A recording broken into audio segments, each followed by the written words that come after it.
Les Jeux Olympiques dont le souvenir est toujours très vivace dans la ville où nous allons maintenant vous emmener. Il y a 100 ans tout juste, au pied du Mont Blanc, Chamonix accueillait les premiers Jeux d'hiver, destination week-end idéale que nous présentent Marine Chaise et Frédéric Marchand.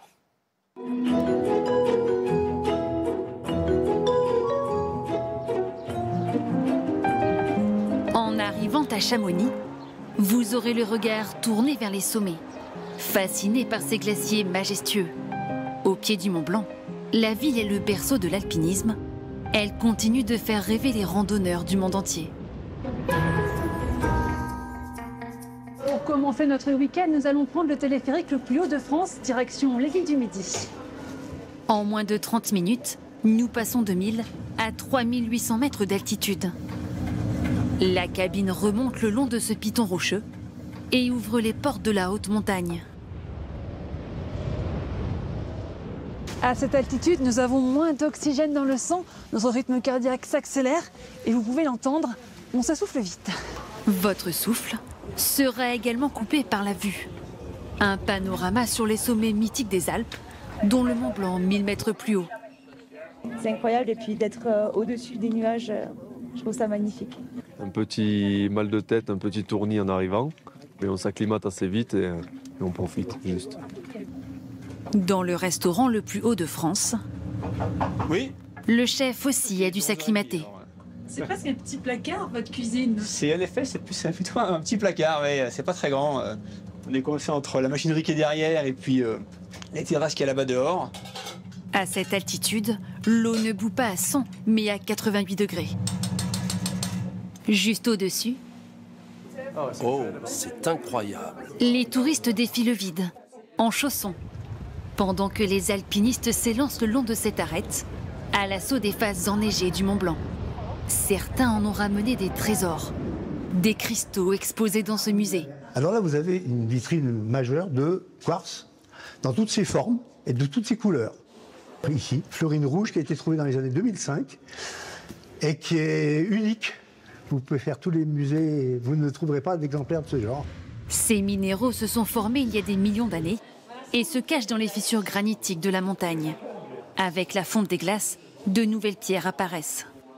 Cette cavité était sous la glace il y a 30 ou 40 ans. Donc les glaciers ont fondu, ça a ouvert cette cavité où des cristalliers, par chance, sont tombés sur cette poche énorme où ils ont trouvé cet ensemble de cristaux. Dans les rues, vous croiserez Michel Paccard et Jacques Balmat, les premiers à avoir gravi le Mont Blanc en 1786. Un exploit à l'époque. Chamonix devient alors mondialement connu. De grands hôtels sont construits. La ville a aussi accueilli les premiers Jeux Olympiques d'hiver en 1924. 100 ans plus tard, quelques vestiges sont encore debout, comme le tremplin de saut à ski.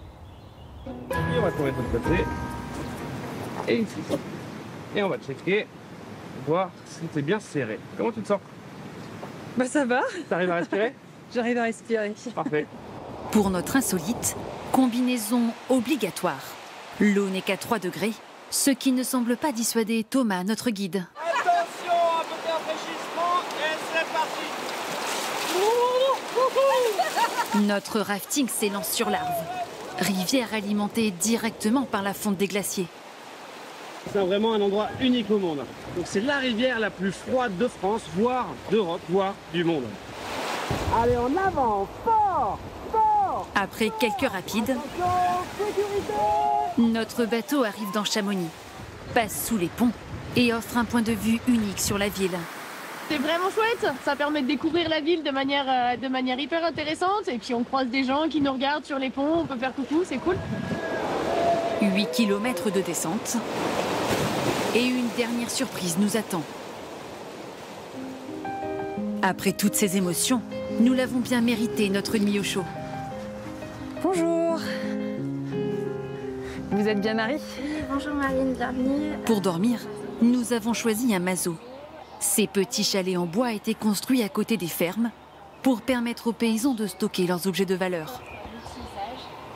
Vous avez donc l'espace nuit ici, l'espace cuisine.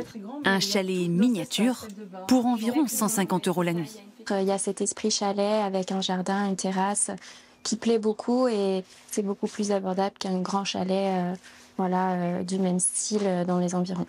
Je sens qu'on va bien dormir.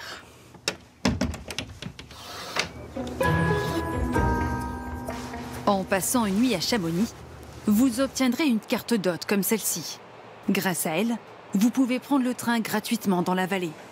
Ça permet de décompresser. Quand on vient en voiture, on n'a pas le temps de voir le paysage. Alors que là, tout le monde peut profiter de la vue. Le TER ici, c'est le Mont Blanc Express. Un petit train rouge qui serpente entre les montagnes, franchit des viaducs centenaires et grimpe des pentes de 9%.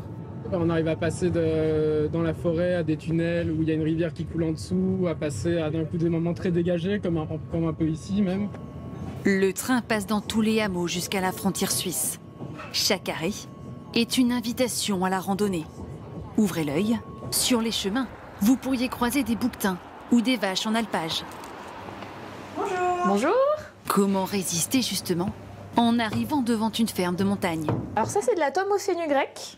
Le fenugrec, c'est une petite graine qu'on met à l'intérieur quand on moule. Vous randonnez dans Valorcine, vous voyez nos vaches pâturées, vous voyez là où elles vivent, vous pouvez venir voir la ferme et les voir rentrer le soir. Et ici, vous avez le fromage avec la fabrique à côté. Vous avez tout là. C'est pas la peine d'aller ailleurs, il y a tout là. En effet, tout est là. Une gastronomie gourmande et généreuse, de sublimes points de vue qu'importe où l'on pose le regard, et une déconnexion assurée.